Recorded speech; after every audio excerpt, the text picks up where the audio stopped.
So welcome everyone. I'm really delighted that you've joined us. This is the Living with Dementia Roadmap series, fourth in the 6-month series. My name is Emily Kearns, and I'm delighted to co-host today's session. I am the coordinator for Dementia Friendly Baltimore County. And today we will be speaking about uh, the path to moving and planning that move, exploring our different options. With us today is a wonderful panel. And let me start with introductions, and then we will talk a little bit about the map. But today we have Tracy Barnett. She's been a senior living in the senior living field for more than 25 years. She's experienced in sales and marketing, business development, and leadership at the community, regional, and corporate levels. We're delighted that she's part of the Dementia Friendly Baltimore County leadership team. As Director of Business Development, Sales, and Marketing with Stella Maris in Timonium, Tracy provides empathy, guidance, and support during what oftentimes can be a difficult and emotional transition for seniors and their loved ones. Tracy, is an avid member of our local community and is involved with several highly respected organizations. She is VP of Business Development with the Maryland Gerontological Association, Hartford Gain, which is the Geriatric Assistance Information Network, as past president and current board member at large. She's also, as I said, part of the Dementia Friendly County's leadership team.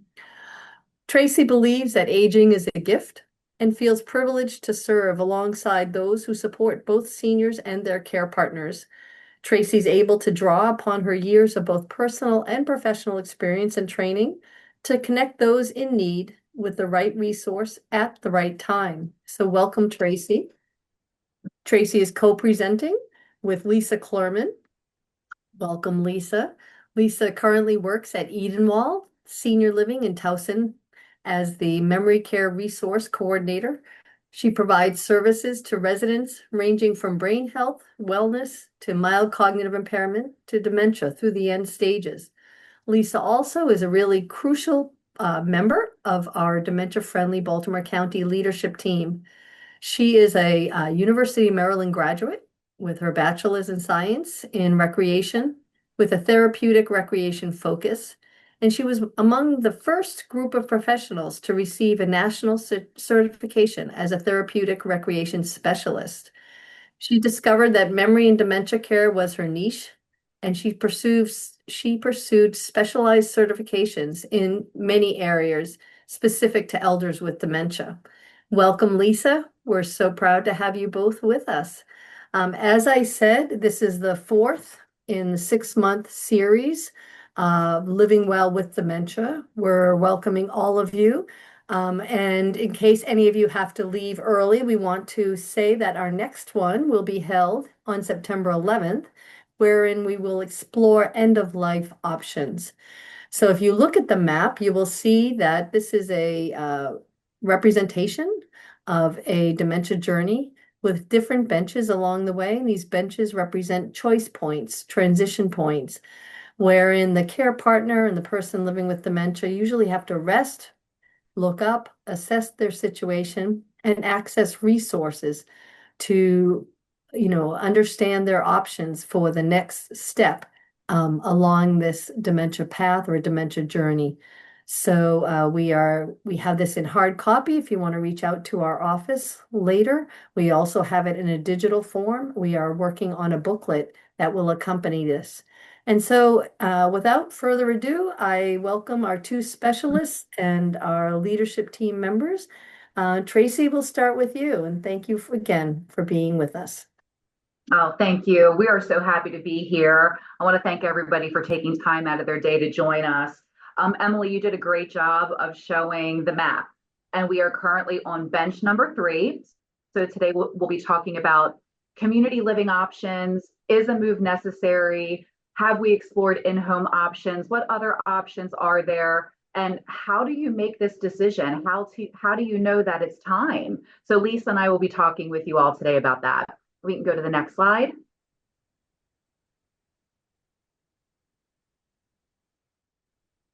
Okay. There we go. So Lisa, before we dive into how do I know it's time, what options are out there, where do I even start? We thought it would be really nice to ground ourselves first with why are we here today? What is dementia? And give a brief overview of the common causes. Great. And I just want to say welcome to everybody. It's a real pleasure to be here with you and look forward with chit-chatting with all of you and Tracy. So what is dementia? Dementia is a actually falls under a category as neurocognitive disorders, and it's a general term that refers to memory loss and cognitive decline. The one thing about dementia is it's progressive and it affects the thinking, behavior, daily functions, and over time, even physical challenges. So, given that, and I know we're going back to the previous session with Sarah, who presented the same thing. This is why we're all here. And some examples of dementias. The most common, of course, is Alzheimer's. That accounts for 2/3 of all dementias. Next, we have there's vascular dementia, and what you're hearing more about these days is Lewy body dementia. There's something called frontal temporal dementia. There is mixed dementias as well. So you can have, for example, Alzheimer's and vascular dementia. And so it's important to keep one special thing in mind, and that is if you meet a person with dementia, you've met one person. And although there are all these different kinds, we're all different. We all have different makeups and backgrounds, so it's unique in whatever area is determined to be the deficits that a person is dealing with. And you know what, Tracy, that's the quick and dirty. And why don't we step forward and let the folks see what else we're going to be talking about. Yes, so well said, Lisa. So today we're going to be talking about when it's the right time to start exploring community living options. We're going to look at what the most common options are. And you'll hear me say this a couple of times today. We are extremely fortunate in Baltimore County. We have a great deal of senior living options. We are very blessed in that regard. So we'll be going over what the most common options are in the county, frequently asked questions, how to handle those difficult conversations, and planning ahead. And we're going to touch on more than that as well. Right, next. Okay, so community living options.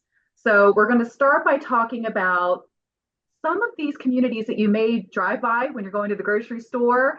You kind of wonder what that is. It looks pretty big, but not sure what it is, right? So Lisa, what is a continuing care retirement community?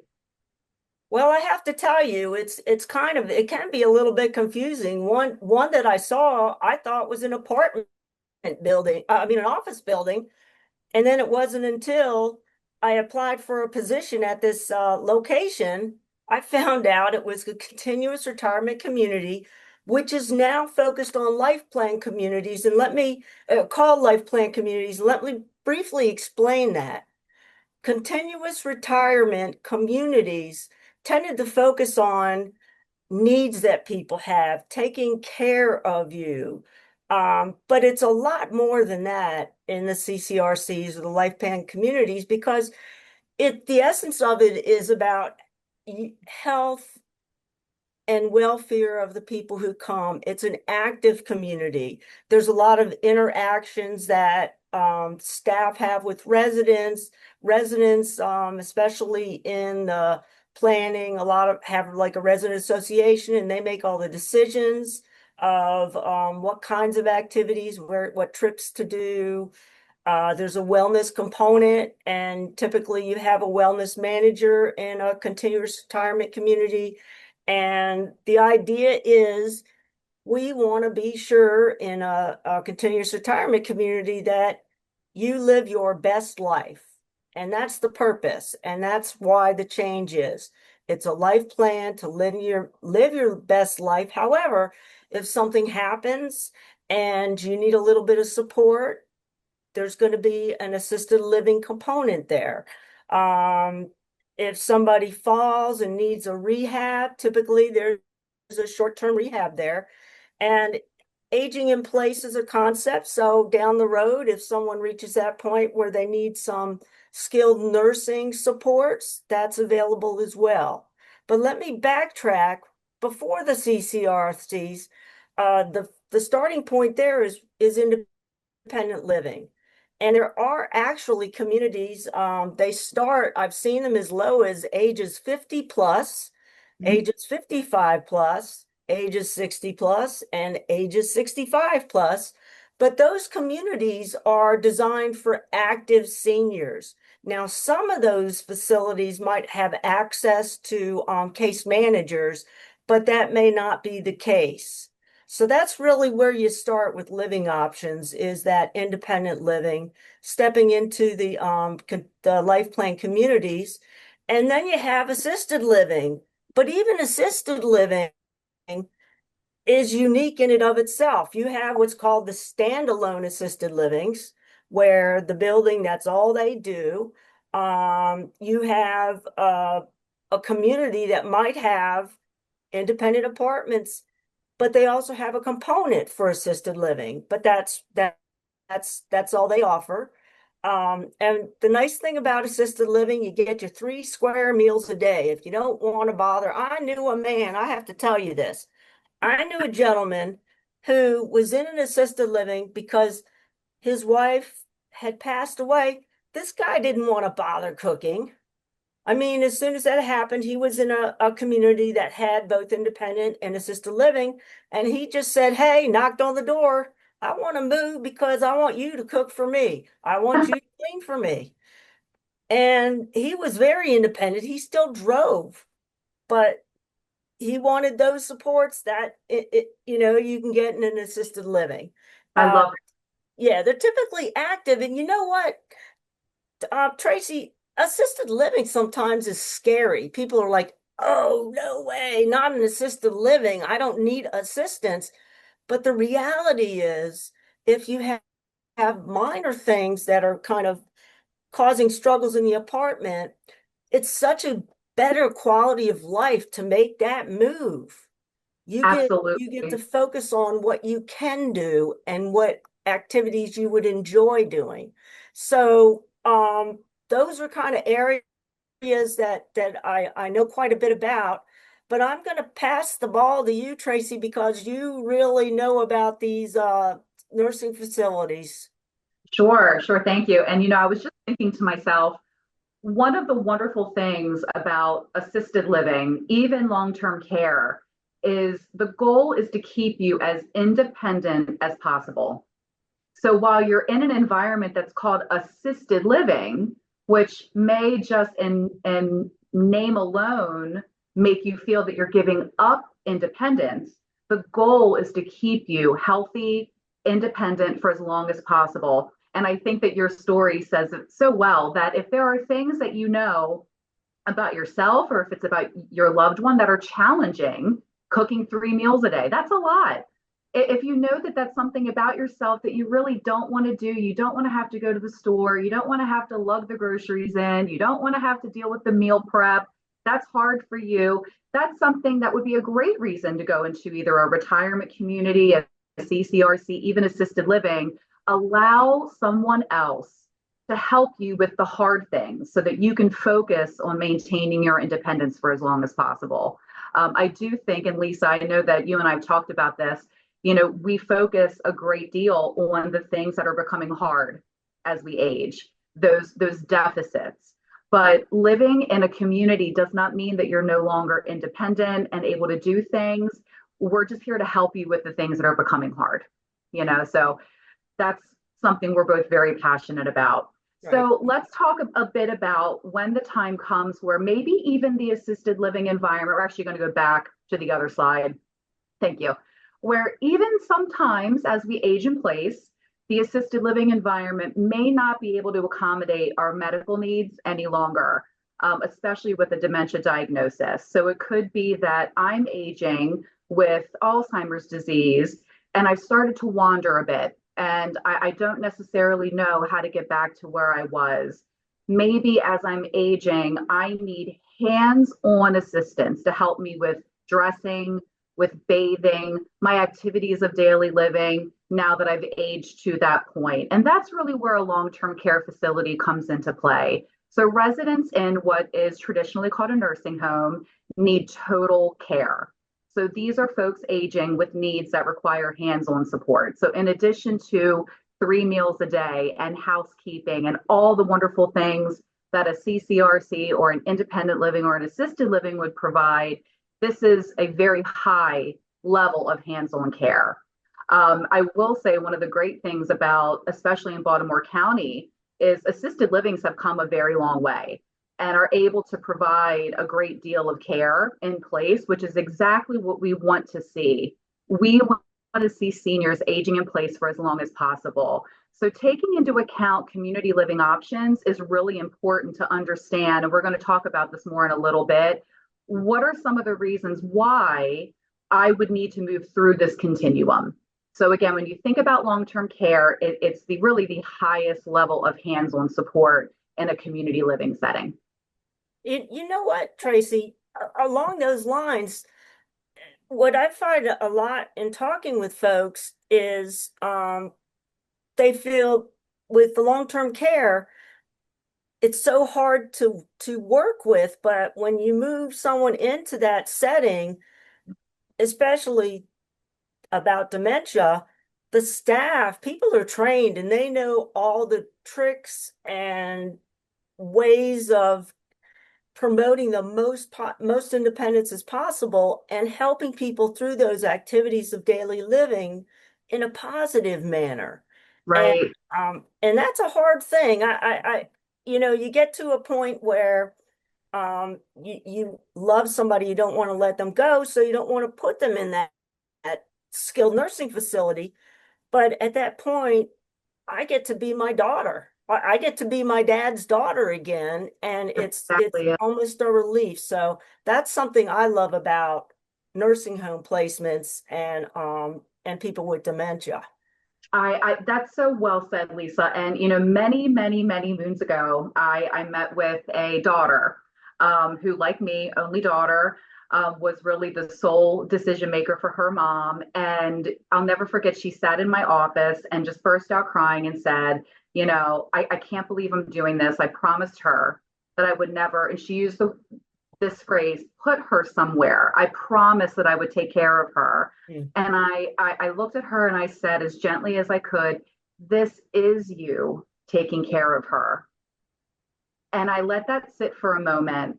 And I reassured her that she has done everything right. She has done the absolute best that she could. I was so proud of everything that she had done. She had tried home care. She had taken time off work. I mean, she truly did everything she could to keep her mom in the family home for as long as possible. But in that moment, it was really a gift to give her permission to make this very hard decision. And what's so interesting is after about the first, I would say 30 days, about a month in, every time she came to visit her mom, she looked better and better and better. She was well rested. She was taking her mom out to lunch. They were sitting outside on our grounds and just having a really lovely mother-daughter relationship because, to your point, Lisa, she was no longer her medication tech. She was no longer her geriatric nursing assistant. She was not her nurse any longer. She had a staff of people that she got to know and trusted and knew they were well trained that were caring for her mom. But it was such an emotional decision that you just never know if it's the perfect right time. And we're going to talk about that more. But I'm so glad that you mentioned that, and thank you for allowing me time to share that story. That has stayed with me for so many years, that if you change the lens that you look through, choosing community living, choosing a residential living option, whether that be, again, any of the options on this screen, is you caring for either yourself if you're solo aging or for the person who you've been caring for at home? Yeah, no, actually, perfect. And you know what? I know you're going to talk about memory care overall, but I have to share this story first. Um, there was somebody who was in an assisted living, and her dementia was Lewy body, and it was really tough at the time to figure it out.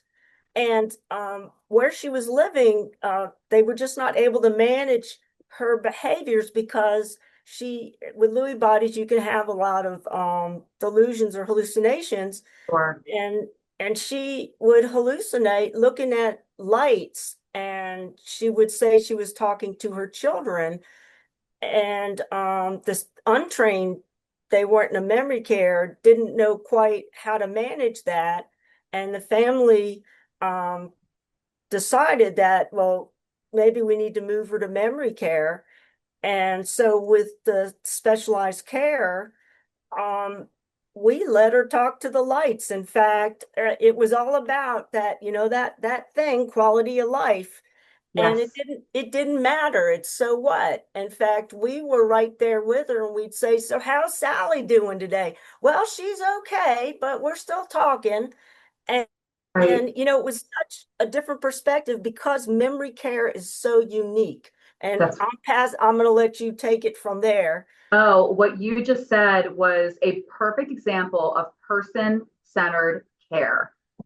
person-centered living. And I would recommend to everyone on this call today to, as you're looking into options, talk to me about person-centered care plans. Talk to me about how you get to know the individual so that it's okay to immerse yourself in their reality. They're in a safe environment. No one's being harmed. If that's her reality, how does your staff immerse yourself in that so that she feels confident and comfortable and calm?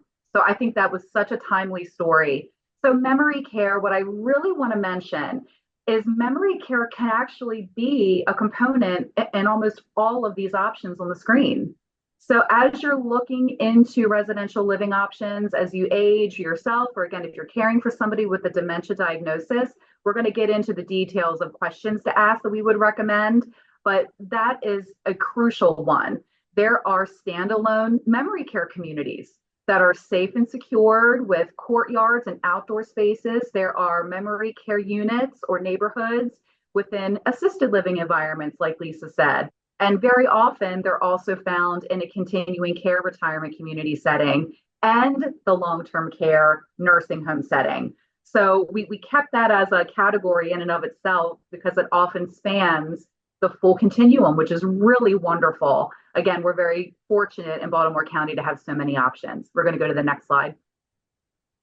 So if you're starting to panic a bit and think, I just don't think I'm ready to take that plunge. My mom has been with me for years, or she's been living in her home all these years. The thought of, even if it's the right call to make, the thought of moving feels so permanent, right? It just feels so big. There are other options to dip your toe in the water that I cannot recommend enough, and that is respite care. So I want to talk about two different options in regards to temporarily trying community living. So the first is an adult day program. You're not there overnight, it's strictly during the day. But if you are someone whose loved one has been living perhaps solo for quite a long time, and you go to their home and you visit, you make their meals when you're there, you manage their medications when they're there, maybe they have home care coming in, but they haven't spent time with another peer, with another older adult also living with a dementia diagnosis. They haven't been around other people in a social residential type setting for decades, perhaps, right? I cannot recommend Adult Day enough in that regard to see how your loved one does in a setting around other people. And you may be able to go maybe just 2 days a week to start, maybe increase it to 3 or 4 or 5 days even to start.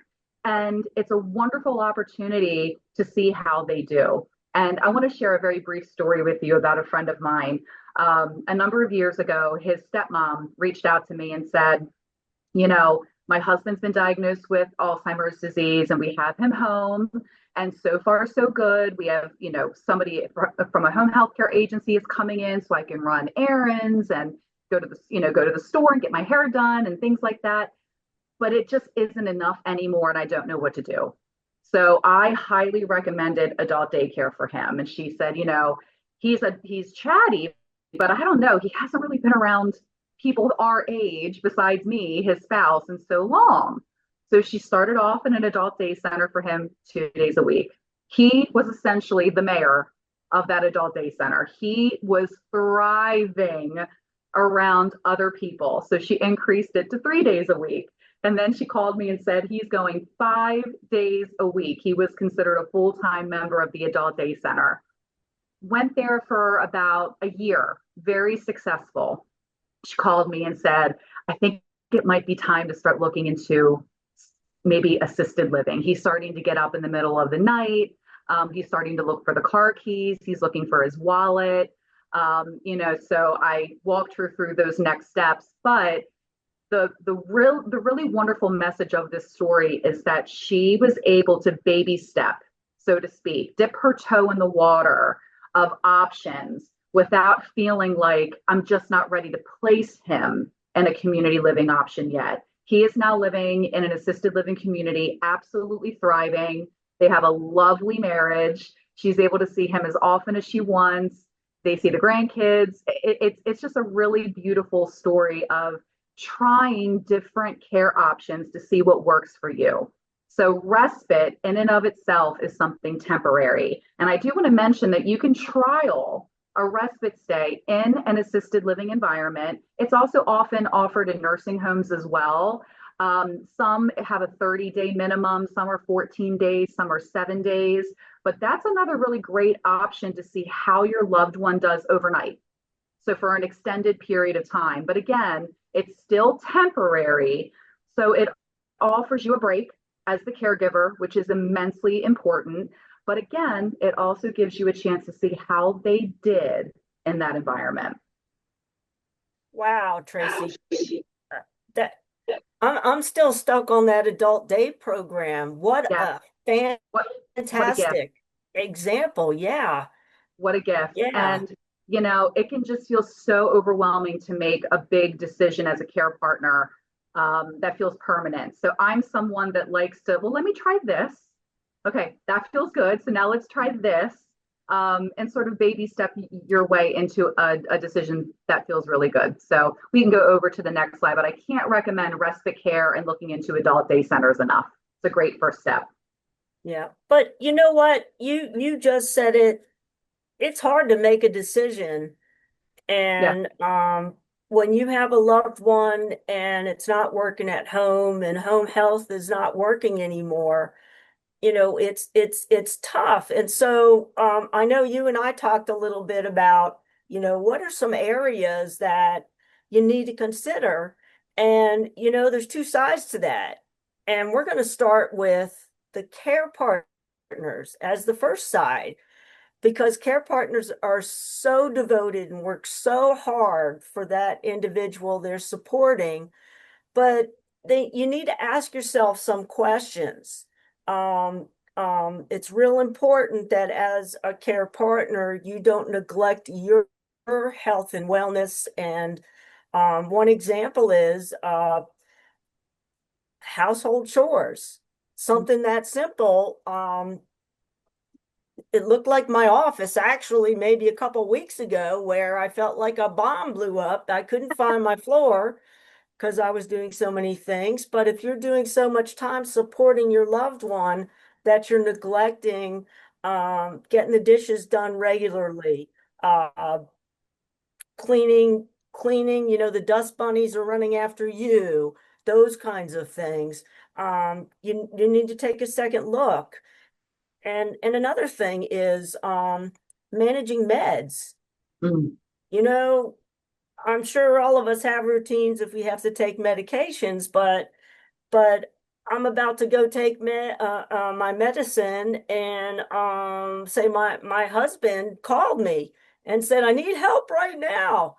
So I go run and help, and then I spend a few hours with him. I didn't take my medicine. It's a And great example. so missed too many days and I start really feeling terrible. But I don't go to the doctor necessarily because I don't have time. So that's something that you need to consider. Um, and then when it gets to challenges with hygiene, the bathing, stepping in and out of the tub, taking care of the laundry. Well, that's not really hygiene, but brushing teeth, all these kinds of things over time can become a real struggle. And then the other part that you don't think about, but you do, is getting the bills paid on time. I mean, nowadays, sometimes you can set everything up electronically so you don't have to think about it. But if you're writing checks, finding the time to do that, it seems like there's this awesome book, The 36-Hour Day, about dementia, but it's almost like, wow, I got a bill saying I'm 30 days overdue. Um, and then the most important part is, what are you doing for yourself? I hear so much, oh, I used to love reading all the time, but it's not enjoyable because I'll sit down and 20 minutes later, I have to go help my loved one, and then I just don't get back to it. So I just said, forget the books for now. I don't have time. I used to go for a walk.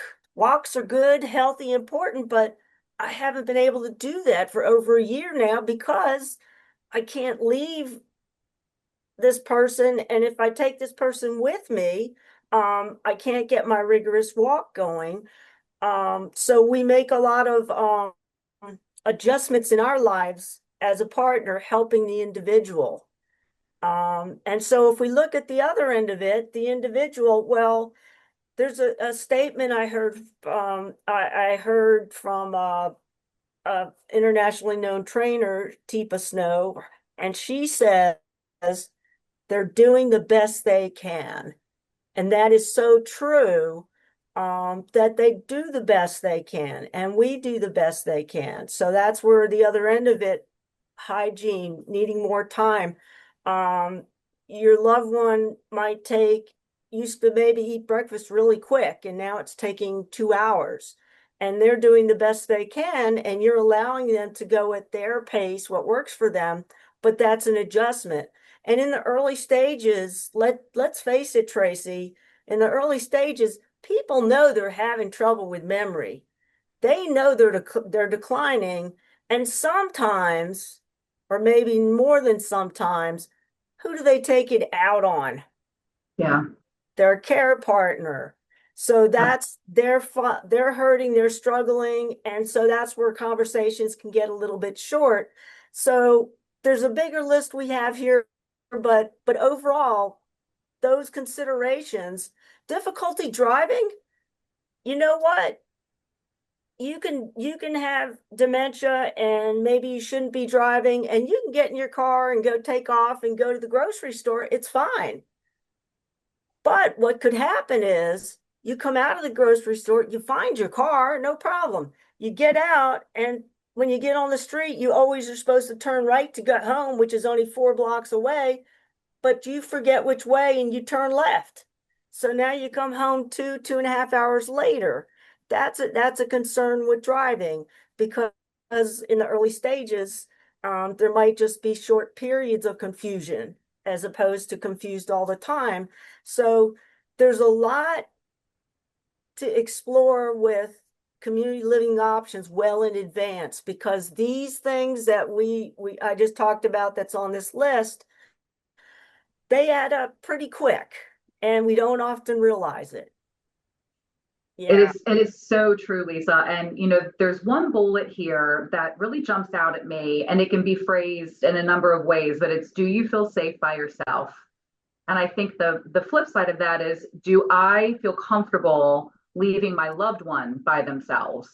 It's doing a bit of a check-in for yourself if you're the solo ager, or if you're caring for someone in your life and you're so concerned when you leave them alone. That is a definite trigger that maybe it's time to just start thinking about some other options. And Sarah's presentation for the bench prior to ours really beautifully describes in-home care options. So what we're talking about today is, when it might be time to look outside of the home, but a great deal of these things she talked about last time, which I think are so important, that this doesn't necessarily mean you have to move. These are things to kind of, again, check in, ask yourself, should I be reaching out for additional supports and resources to see how I can live my best life or make sure that my loved one is? And to our point, maybe it is time to look at options outside of the home. If safety is now compromised in the home setting, even after trying home health care options or private duty aid options, neighbors checking in, putting together a plan of care that works for you. If safety is a major concern, that is a great time to start looking into community living options. Mm-hmm. All right, we're ready for the next slide. I love this one. The elephant in the room. The elephant in the room. I hadn't heard that phrase until I moved into the Baltimore area, but I'm sure it's everywhere. Oh, yes. It's, the elephant in the room are those things that you don't talk about because you're afraid of what the reality is, or you refuse to accept, you deny that something's wrong, and you just are kind of fixing situations. Oh, she's fine, he's fine. Or it's difficult emotionally. Yeah. And you just can't talk about it. It's too emotional. And then the last thing is avoidance. So these elephants in the room, these questions that you don't want to talk about are like brick walls when you're trying to do what's best for your loved ones. And what happens frequently is there might be one person in the family who is really intimately involved with the individual. And there are people, siblings, whatever, who are real involved via the telephone. And I'm the local, I'm involved, and I'm seeing these issues changing. And when I talk to others, they're like, oh, I talk to him on the phone all the time. He's fine, no problem. They don't want to hear the concerns because that means there's a change. Right. It's scary to talk about these things, but the question is it scarier not to talk about these things? And sometimes you have to really think, what do I do to have the difficult conversations, even with the individual? The ideal situation is when someone is just in the very early stages, that you talk about some things then, and you get that firsthand, I guess I'll say, roadmap or pathway based on what they would like down the road. But if the person's not able to do that, and they're in denial, you have to have a discussion after a time if it's creating arguments, and you need to be empathetic and feel for them. But one thing that I have suggested to people is you need to find a comfortable place, you need to find a comfortable time of day, and you need to make the commitment. I'm going to in a moment, let Tracy tell her story of what she suggests. I don't want to let go. I don't want to miss that, but I don't want to give it up. But it's so important. These are the key pivotal things that are the elephants in the room, and an ability to break that down. And sometimes it can mean getting some outside professional help, especially if the emotions are really, really high. But if you don't do it in advance, and there's decline in the individual and your loved one, and it becomes an emergency, it'll be 10 times worse. So it's real important to be self-aware about your elephants and your family's elephants and find a way to bring together. For example, there was a family, a dear friend of mine, there was a family of 6 kids who had 6 different ideas, and 50% of those 6 kids were like, there's nothing wrong, you just leave them alone. It was about their dad. And so I was told my friend, I'm happy to come. I'll bring my books. I'll talk to them. And so we had an evening meeting with all the siblings. And for some of them, they wanted to borrow the books after the presentation. And for others, they had questions they were afraid to ask family members that they would ask me. And that, there are people out there, if that elephant keeps getting fatter and fatter, that you can consult. I think we're going to bring that up a little later about the life care managers. But anyway, the best way, that's why it's called a pathway toward moving, is to work through some of the tough stuff in advance. And then when you're at a point of working with assisted livings or nursing homes or memory cares, you're kind of, everybody's on the same page. And I know it happens with Tracy, and I see it a lot, how difficult it is when families are not on the same page, and trying to have different perspectives about the best interest of their either father or husband or brother. So that's the elephant in the room. It's don't let it happen if you can stop it.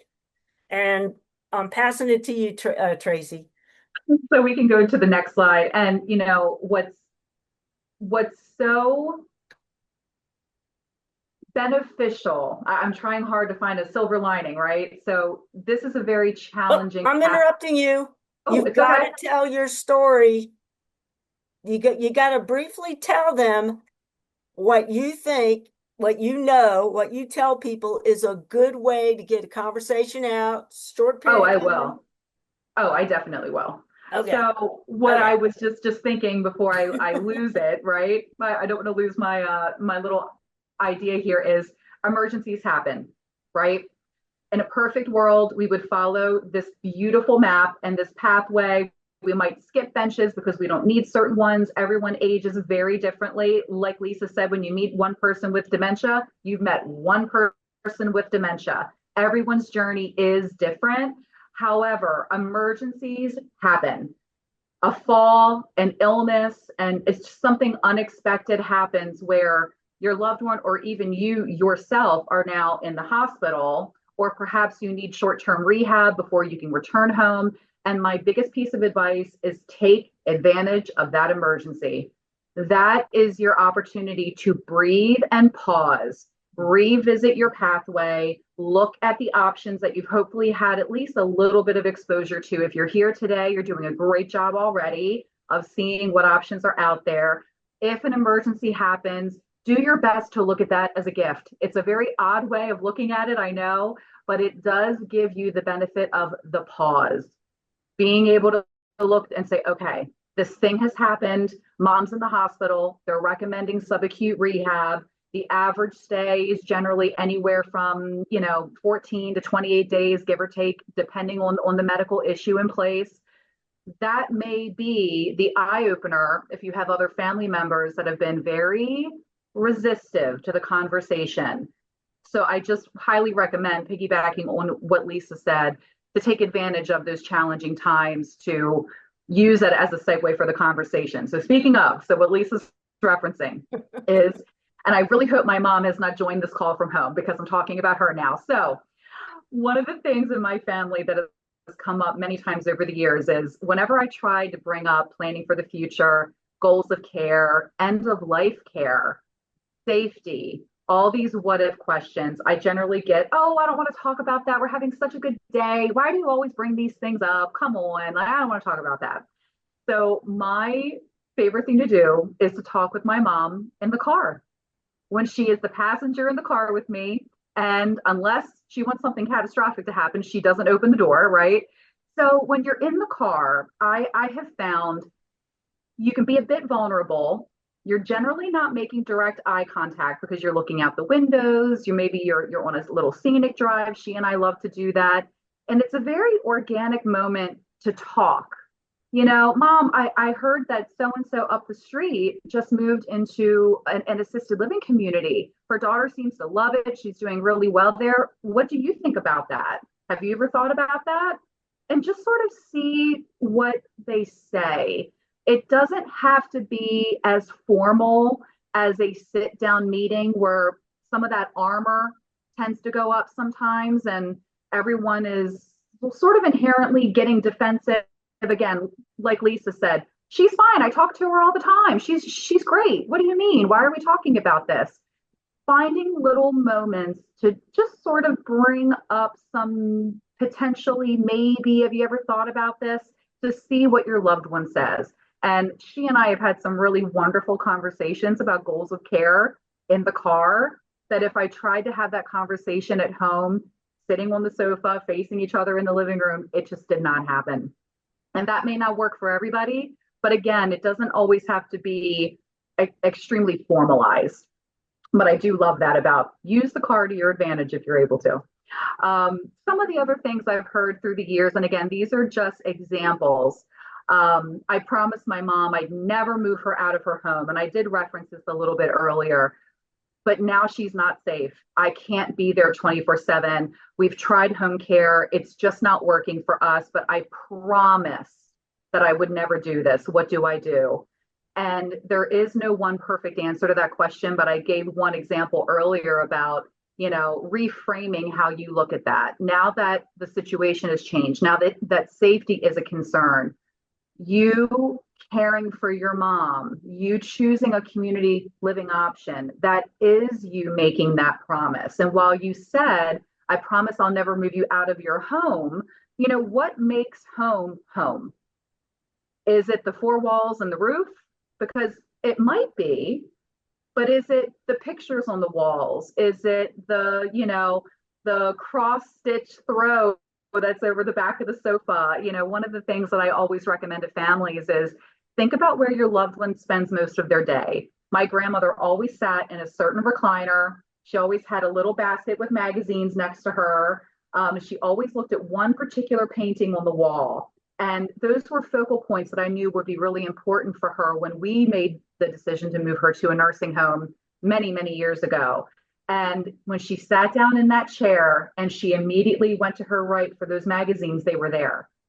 So for her, while it wasn't home, it wasn't the house anymore, we made sure that she had those comfort items, and that really did make a big difference. So when you think about home, I would really encourage you to think about what makes home so special. It's my responsibility to care for my aging parents. This is my job. I don't want to bother anyone. I don't want to burden anyone else. My close friends are dealing with their own things. I don't want to bother anybody. If there's ever a time to raise your hand and ask for help, this is the time. Caring for an aging loved one, a spouse, a parent, a neighbor is extremely challenging. And I would guarantee that there is a wonderful support system out there of people that you may not even know have already been through the journey. Maybe one of your dear friends cared for a grandparent and has words of wisdom for you and some guidance to give. But I can also understand and appreciate, and Lisa, I know you and I've talked about this, that feeling of this is my responsibility, especially for a spouse, right? In sickness and in health, I'm handling this. I'm taking care of this. That's a very hard promise to expand, so to speak. But I would really encourage everyone to be vulnerable and reach out to friends and family and neighbors and your church or your local office on aging, right? Just like you are today, and ask for support and options. You do not have to navigate this pathway alone. Lisa hit this one perfectly about siblings. Large families, even if it's just two siblings, right, can be extremely challenging.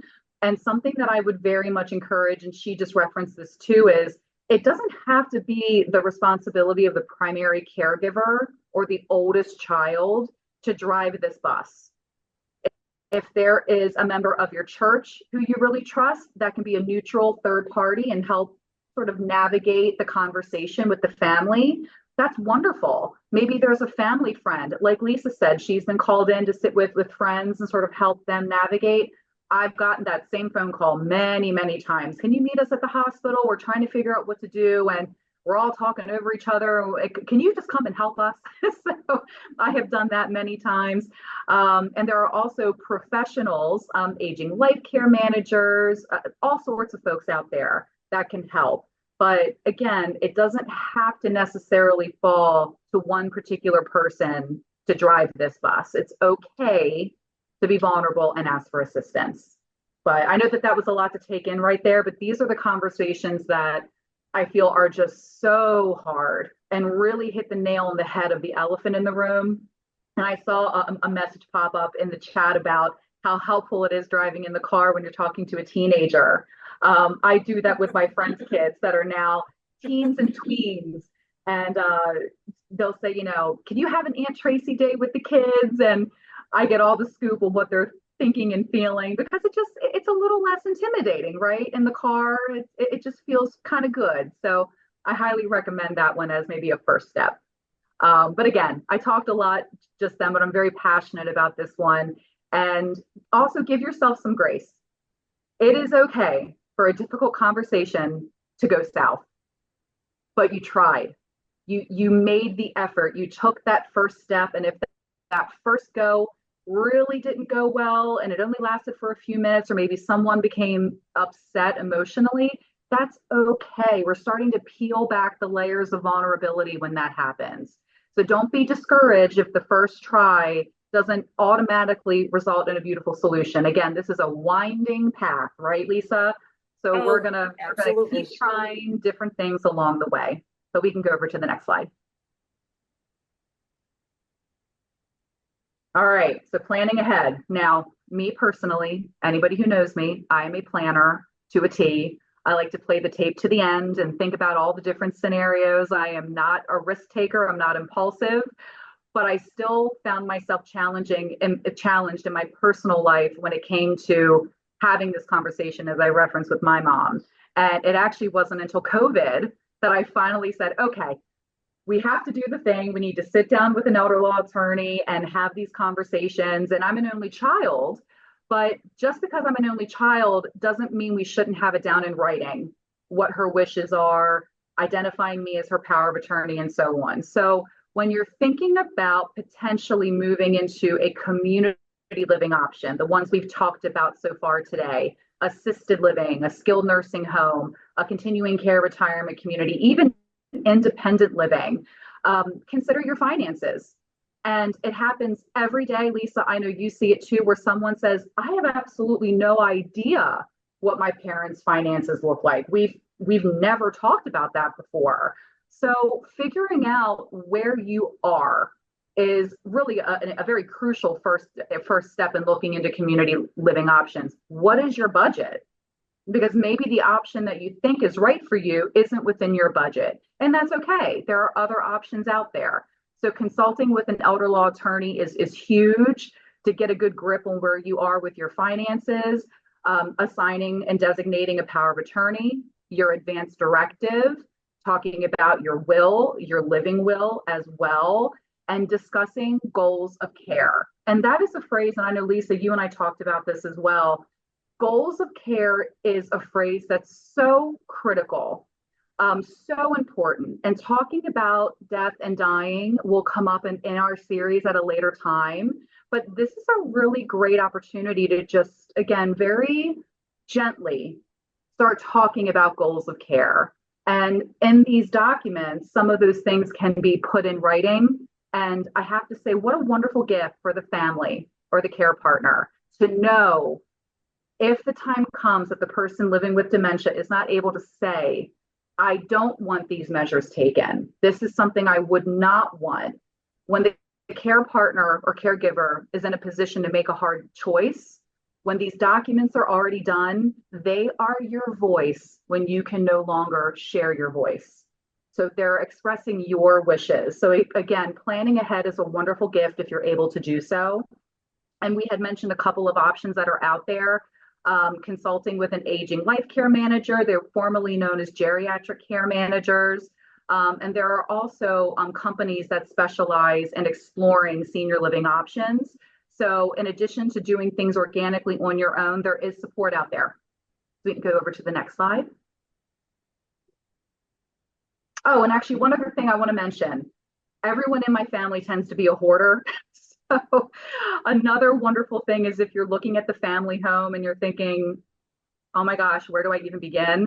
This is so much stuff to go through. I think we're just going to stay here because the thought of navigating that in and of itself is overwhelming.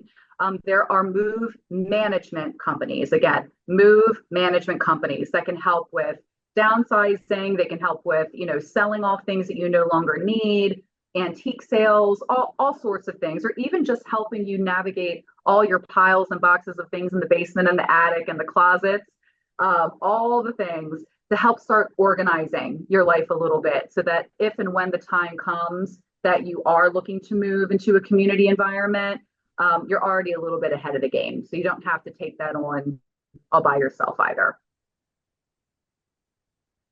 I'm kicking it back over to Lisa. Okay. I know there was a lot to take in, but I hope that that was helpful for everyone. There's no exact perfect path, but there are always options and ways to have the conversation. Right. And as Tracy mentioned early on, we are so lucky here to have so many different options. It's really important, if you have the opportunity, if it's not that emergency, I have to get somewhere, to really look at places. Let's say you're not ready, but maybe even then is a time where you can kind of check out some places. There's no commitment you have to make. I'm a believer in the gut. So the first impression you get when you walk through the door is really important. And odors, odors can occur time to time, but is it consistent? Is it permeating in areas? You can sit back and say you're waiting for a tour and look around. Are residents and staff chatting with each other? Are there giggles going on? Are there smiles? I work in a place. I've worked in a place where their theory was like the uh, Disney World, Disneyland, Disney World concept. So you're just really constantly interacting in a positive manner with guests and residents and such. And the feedback is like, wow, this is pretty cool. And that makes you feel good. Our residents, if you're looking at units, are residents engaged in doing things, maybe even not, if it's not in a group, individually, or are there wheelchairs, for example, in a long-term care nursing home, where people are kind of sitting there around the TV with no other stimulation, or they're sitting right near the nurse's station. Does that mean you don't know behind the scenes why that's happening, but is that something that you would feel comfortable with? And the other big important piece is this a place you'd envision your loved one to move to? Is the decor, some have really glamorous decor in the buildings, and I'm a very exceedingly down the earth kind of person, and being around big chandeliers and stuff would make me feel uncomfortable. Give me a log cabin look. I'm great, just something really down, natural. And of course, if it's a memory care specialty area, you want to look around and see, well, how are they helping residents who can no longer read? Do they have pictorials, signs? Do they design areas for self-direction? Listen to staff that interact with a resident when you're touring units. What kind of conversations are happening? And then there's the nonverbal stuff. Are people smiling when interacting with residents? If somebody is having a conversation with a resident, do they pull up a chair to be at eye level, or do they just stand on top of them? Do they become in charge, when they're talking to a resident? It's really, really important. And, tour communities and have that open mind. And there's even, I'm sure with Baltimore County going with contacting MAP through Baltimore County Office on Aging, there's checklists even to help you with, you don't have to think of everything that you should look at, but just to get a feel of the place, there might be something that you've missed that you'd want to find out. At the nurses' stations, for example, do you see a lot of papers just sitting around? Or does it appear as it's neat? Look at an activity calendar. What kinds of things are they offering? So the best time to do all this, not to overwhelm, after all that stuff Tracy told you, that is so important first. This is so important to do before you have to do it. Right. You can get an idea, get a feel, and if something happens and suddenly your loved one is needing a short-term rehab, you'll have an idea of maybe where you want to place that person already. So, do you have anything to add to that? I do. I was just thinking about how, when you mentioned the chandeliers and the aesthetics and all of that, that is so important. One of the things when you're having these conversations about goals of care is, asking your loved one or your spouse or, your friend, whoever, again, you're helping to support and navigate this journey with, is what is most important to them. I love to be outside, right? So I would want a community where I can sit outside on a bench in the shade with my book and a cup of coffee. That would be what is most important to me. For others, what's most important to them might be the social engagement, right? For others, the gentleman that you mentioned at the beginning, Lisa, it's the food. He wants to make sure he's getting 3 square meals a day that he doesn't have to cook, right? So he would be someone that I would recommend going in during a mealtime or a luncheon of some sort to see what the food is like. So what's most important to you as the care partner may not be what's most important for the person aging with dementia. So trying to find a way to marry those goals and what's most important is so critical. I've had many folks who have said, oh, I moved my parents into such and such community. They love it. You should look into it for your loved one. And then you walk in and you think, this is far too grand for me. We're looking for something a little less that, right? And again, we keep saying this, but it is very true. There are so many options in Baltimore County. We are so incredibly fortunate that you will find that perfect fit. But just checking them out, going for tours, popping in. You can certainly make appointments, but you can also just show up. Communities are fine with that. And as much as this is a very cerebral experience, I would encourage you not to overthink that part of it. Again, Lisa said she's a gut person. First impression is very important. I think you would know pretty quickly as you start walking through a community if it will be a good fit for you and your family. My last piece of not necessarily advice with this, but just a caution to all is the internet is wonderful and helps us with many things, but I wouldn't necessarily recommend relying on the internet to tell you where to move. So it may tell you what options are in your area, right? That's certainly important. But when I say with an open mind, if the internet tells you one thing or you're looking at reviews, again, those are certainly important. But when you go for yourself, go in with an open mind, with good, solid questions to ask, which we're going to get into next, so that you're making that decision in an unbiased way. Yep. So Tracy, you're going to go on to those. I am. Ifs? Yes, all those Okay. what if questions, open-ended questions to ask, we have on the next slide.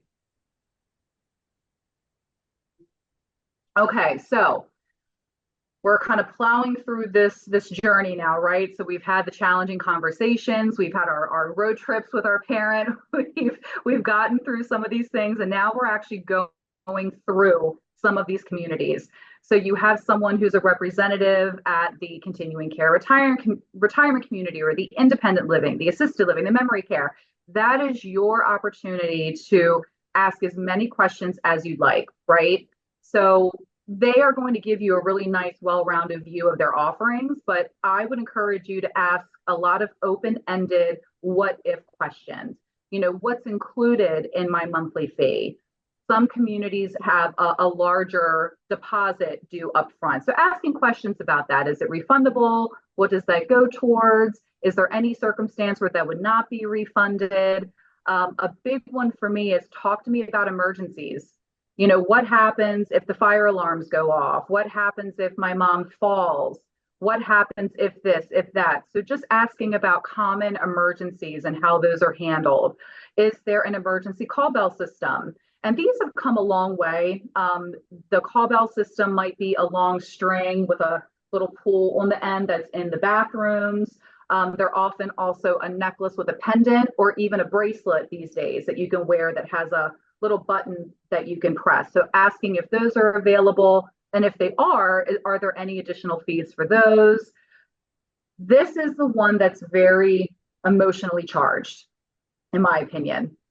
Again, I'm going back to what Lisa said. You meet one person with dementia, you've met one person with dementia. So let's say that you're touring a community that offers a safe and secured memory care neighborhood. That's wonderful. But are there any medical or behavioral reasons why my loved one would no longer be able to stay in that community? And Lisa gave a great example of someone aging with Lewy body, that where she was just wasn't really the right fit for her with how she was aging, with her delusions and hallucinations, which is a very common symptom of Lewy body. So she was able to move to an environment that was able to fully embrace that, and she lived a great life, right? So asking some of those, listen, are there any things that might come up? My loved one has a diagnosis of Alzheimer's disease. You know, how do you handle someone who's exit seeking? How do you handle someone that sundowns and becomes more agitated in the evening and nighttime hours? How do you reorient someone when they're confused when they wake up and they're asking for a loved one who passed away 25 years ago? You know, are there reasons why this environment would not work for my loved one any longer? That's so important to know before you make a decision. And there are just some things that aren't related to a dementia diagnosis. There are certain medical needs. It could be a feeding tube or a Foley catheter, tube feeding, so many things like that, right? That maybe that community doesn't provide. That what if your loved one needs those things someday? What wouldn't they be able to accommodate? If multiple levels of care are provided on one campus, so we talked earlier about a continuing care retirement community, where the first move may be downsizing from your single family home to the independent living apartment in the continuing care retirement community setting. But what would prompt the move through the continuum, so to assisted living? What in that community would then prompt a move from assisted living to the skilled nursing home, right? So asking those questions, you know, when and if do these moves happen? Because we've all seen where someone moves into the independent living portion of a retirement community and stays there forever. They never need the full continuum. Others may move through the continuum fairly quickly. So asking what that might look like is also really important. Now, the other piece, and we talked earlier about planning ahead, and consulting with an elder law attorney is something I cannot recommend enough. I think it's very wise if you're able to. And I will mention that there are many firms that will offer just a consultation. You know, you just call, and maybe it's 15, 20, 30 minutes that they offer where you can share your story. Here's our situation. We're not really sure what to do, but what would you recommend? And often those don't have a cost. So just looking into a consultation is also a really great first step. So as you're touring, what happens when our finances are spent down? Again, these big, bold, what if questions are scary at times to think about and ask, but asking the questions up front simply allows you to plan for the what ifs. And elder law attorneys can help you with that planning. We see it every single day in what we do professionally. And the amount of times the families have said, I really wish I knew this years ago. I never even knew elder law was a thing. You know, no one talks about these things. So that's why we're here today, to talk about the things we want you all to then share with your communities, because the more we know, the better. So this certainly doesn't encompass every single facet of what to ask, but these are the ones that I see most often. I really wish I knew that the community I moved my mom to didn't accept Medicaid when her personal finances spent down, or I wish I had known XYZ. So asking some of the what ifs are huge. You can also ask the community, is there anything I haven't asked that you think I should know? And maybe there are a couple of things that they can share with you that aren't on any of the lists that, you know, again, I would be somebody with my checklist too. But that's always a great closing question to ask as well. So again, I know this is a lot to take in, but visually, I think that this really captures a great deal of what is so critical when looking into residential living. Lisa, what do you think? Oh, I completely agree. Completely agree. And it makes me think of my own family. My dad was in charge of all the finances. My mom never paid attention. And guess what? She didn't know about finances, and they went to an elder attorney, and the recommendations they made were not about the immediate situation as much as about the rest of her life, their life, and the new start down the road after a serious stroke. And he was 65. He lived until 89, 3 months shy of that 90 mark he wanted to make. And he went through the whole continuum. The whole continuum. Look at that. But it was really, it helped tremendously. It's one of those things where, you know, sometimes I often hear, you know, well, I don't think we need that. And I had mentioned being the only child, right? Well, I don't think I really need to have power of attorney because I'm the only child. I'm the only one who's going to be making these decisions anyway. But it has been such a gift to have that in writing and to understand what my mom's wishes are for herself so that I don't feel that I have to guess what she needs. I almost look at it as you would homeowners insurance, right? Or renters insurance. Hopefully you never experience a flood, right? Hopefully you never have a catastrophic event happen to your home, but you have insurance just in case, right? So some of these things, you again, with our pathway, some of these things on the roadmap you may never experience, but our goal is to help prepare you just in case for those what ifs. And I know we had a few questions pop up in the chat. So I did want to pause for a moment to see if there's anything that we have questions that Lisa and I can help answer some of those today. Yeah, Tracy and Lisa, this has been so substantive. Thank you so much. So as Tracy said, this is the time to ask questions. There is one in the chat that I can share with the group. And then if after that, if you want to unmute or if you know how to raise your hand, it would be great. And do you want to stop sharing your screen, Tracy, or Let's go ahead and keep it up just for now. We do okay, have great. Well, why don't you go one more slide? Go one more? That's the perfect slide. Okay. There we go. That's perfect so for us. Yes. Perhaps you've seen the one in the chat. It says, how do we prepare for a move to a nursing home with someone living with dementia, severe dementia, they say, so I'm assuming it's later stages. But anyway, could you speak to that a little bit? Sure. And I noticed that they had also said preparing for the physical move.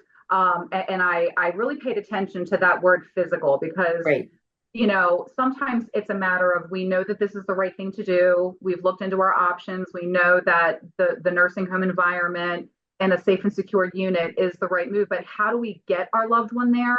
So if that's what the question is, there are a number of options. So if you feel that getting them in the car, right, your loved one in the car can be challenging. So there are wonderful options out there. There are wheelchair transport vans that you can hire. And you'd be surprised how affordable some of these options can be. And one of the things that I have recommended to some families is to actually call the Office on Aging. The Department of Aging may have resources in regards to the actual transportation options. If you think transporting your loved one in your car or their car just isn't the safest, but if it's more of an all-encompassing, how do I do this? How do I tell someone who may not remember tomorrow that they're moving somewhere? Again, there's no formula that necessarily is copy paste and works for everyone. But as a caregiver, I would recommend having the conversation to the best of your ability that makes you feel better. So even if your loved one doesn't remember this tomorrow, Mom, we're looking into some options for you, and we have found a really lovely place where you will have a safe space and be around people your own age. And I will visit you, and you can kind of insert how often you spend time with your loved one there. What do you think about that? And if they're able to verbalize how they feel, that's wonderful. If they have an adverse reaction, that's okay. I would certainly try to prepare yourself for that. We highly recommend to families, when moving into a new environment, that first month or so can be really challenging. So to give yourself as much grace as possible, you may get phone calls, when are you coming to get me? When am I going home? And that's understandable. But I've been in this senior living spectrum for over 25 years, and folks really do transition. They do find a new normal. Residents do find comfort in being around other people. And I say all of that because it's incredibly rare, and Lisa, please chime in here, at least in my experience, it's been incredibly rare to see someone move out after moving in very abruptly. Yeah. If anything, it's often heard of, gosh, I wish I had done this sooner, right? Like, I should have done this sooner. And I always ease folks' minds and say, there's no coulda, woulda, shoulda. You absolutely did this at the right time. Again, we're talking about a roadmap here, right? It's a winding path for a reason. So again, actual logistics of moving, I would highly recommend reaching out to the Department of Aging for some resources that are out there. But also the actual community that you're looking into and working with should also be able to give you some options. Right. And if they're not aware of options, they would likely reach out to their local office on aging as well. And I'm sorry, there is a different perspective as well. I really, Tracy, I like your idea and approach, but if that's not working, actually that's part of my job where I work is transitioning people. Right. What we tend to do, because we get a lot of resistance, this is a retirement community, so people go from the apartments through the continuum, Right. but we go with the facts. Why exactly is this person moving? Right. And it could be a medical condition that needs to be monitored. So giving it, talking with your physician. We recently just even had a specialist talk with the individual. And yeah, they don't remember, but then that gives the family time to Exactly. repeat it. And the other thing that we tend not to do is tell people toward the end, if they're advanced, telling them in advance is not going to be helpful if they don't remember. So, when you're within that week window, maybe to tell them, but sometimes it's helpful to have, because, instead of generalities, to have a specific reason. That's why earlier, Tracy, you had mentioned about when someone's in a hospital, they can't go home is the perfect reason. But with that concept, it's excellent. And another recommendation, if it's possible, if a family member can spend the day with that person one day, it's somebody, a trusted person, could spend the day with them, to be on the unit with them through the day, and to help them find their rooms and meet people. That also, socialization is the toughest barrier to reconnect. And so I've found that to be exceedingly helpful. Absolutely. And so that's a different tact, and you're not there to kind of, you see someone try and talk to people or other visitors about their loved ones. And if you find, oh, you were born in Baltimore, hey, my mom was born in Baltimore. So you can facilitate the Yeah. connections that start you off on the right foot. So but you said, everything you said was perfect. This is I just a Oh, different no. And door. again, sometimes it is a matter of throwing a few things at the wall to see what sticks, right? You have to give Exactly. yourself grace Not to, sometimes, most of the time. right? So one other piece of advice I would like to give, and I'm being mindful of our time, is Yeah. something that I have put in place where I work that's been, our staff just loves it, is it's a tool called My Story. And family members fill this out regarding our soon to be resident well in advance. That is then given out to the staff before this resident ever comes here. It allows for everyone from dining, housekeeping, all disciplines to know this is the name that I like to be called, right? So maybe my name is Margaret, but I like to be called Peggy, right? My grandmother's name was Dorothy, but she always went by Jean. So on paper, her medical record would have said Dorothy, right? But something as simple as, hi, Miss Jean, right? She was a singer. So we had on her little My Story that I whipped up for her a decade ago when she moved into a nursing home, had that she was a singer. This is her favorite type of music. If she's frustrated, ask her questions about this era in her life and she will light up and talk nonstop. But we have found that giving that very brief My Story, my favorite snack is, my favorite time of day is, I feel frustrated when, is one of my most favorite ones. I feel most frustrated when, and then fill in the blank, tell us so that we can prepare for that. What a gift to already have a feel for this person before they ever move here. And then earlier I was telling a story about my grandmother and the family I had helped many moons ago about what makes home home. So also ask the community if you can bring in some personal things in advance. Maybe the day before you set up a couple little things. Maybe on the bed is the blanket that mom's always had at the foot of her bed.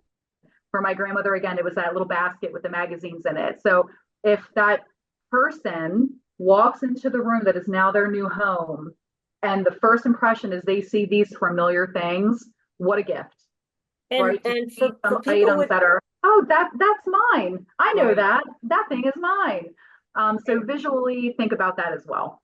yeah, and it just, if at all possible, you might want to ask when you go look somewhere, if say they're coming in on Tuesday and you can't bring things in advance, see if you can make their move the afternoon and spend the morning.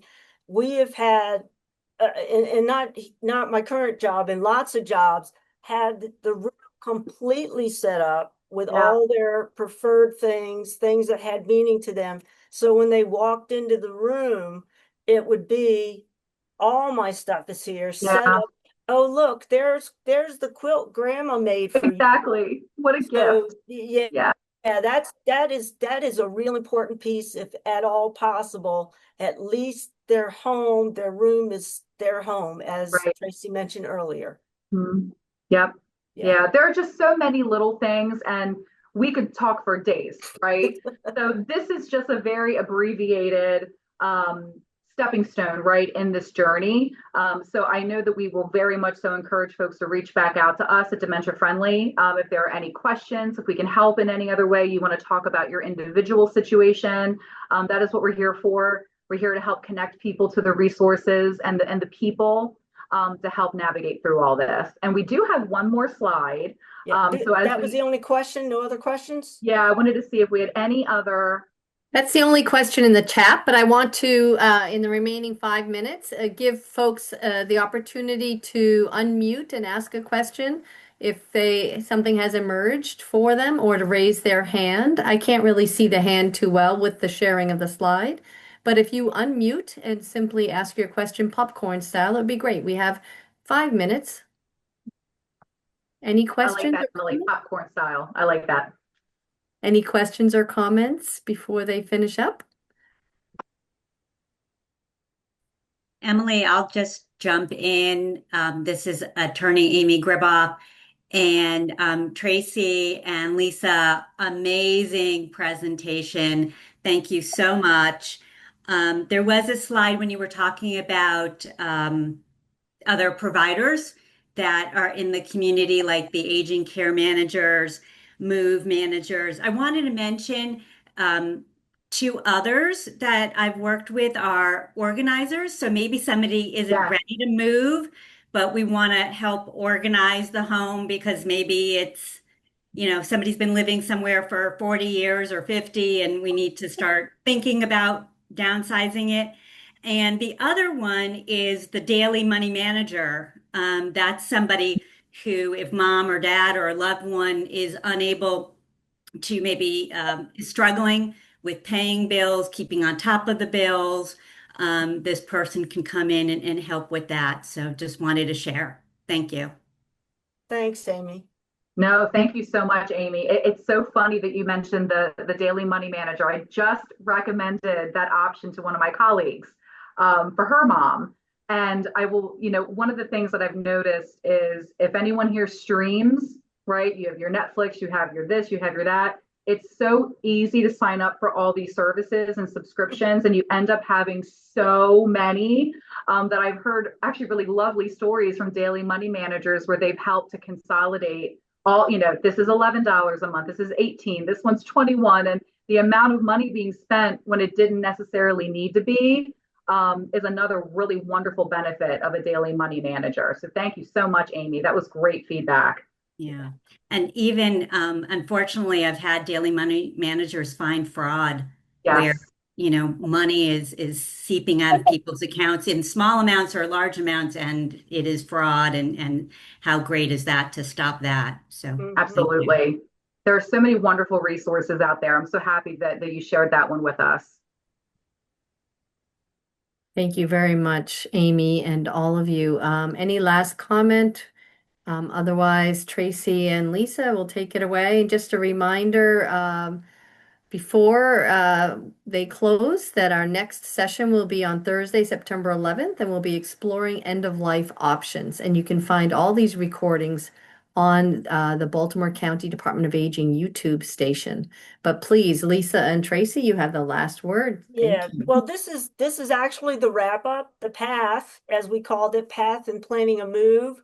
So we talked about having the conversations with someone who has dementia and other key individuals, learning about finances, knowing how much you can spend, the importance of that, determining and prioritizing the preferences related to a move for both the person with dementia and their care partner, and then becoming knowledgeable regarding the best setting to check out for that individual as well as the care partner.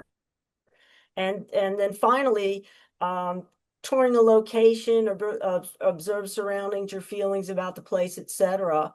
And we thank, I want to thank you. I'll let Tracy thank you too for your time today. I enjoyed it, and hope that you all will have some assistance when you need it. Baltimore Yes, County is awesome. we are truly, we are both just so grateful. Lisa and I spoke a number of times prior to today because we were so excited to be able to share some nuggets of wisdom and lessons learned. And both of us have also been caregivers, so we have that unique perspective of knowing what the resources are that we wish everyone knew about, but also recognizing how emotional and hard, again, the elephant in the room, this can be. So we hope that our last little piece of advice is, as caregivers, to give yourself a great deal of grace, take a lot of deep breaths, put yourself first as much as you can, which sounds very bizarre, but think about when you're on a plane, right? They always tell you if there's an emergency, you need to put that oxygen mask on yourself before your child, right? Which seems bizarre, but it's taking care of you so you can take care of them. And we can't say that enough, just how important it is to make sure that you're giving yourself check-ins.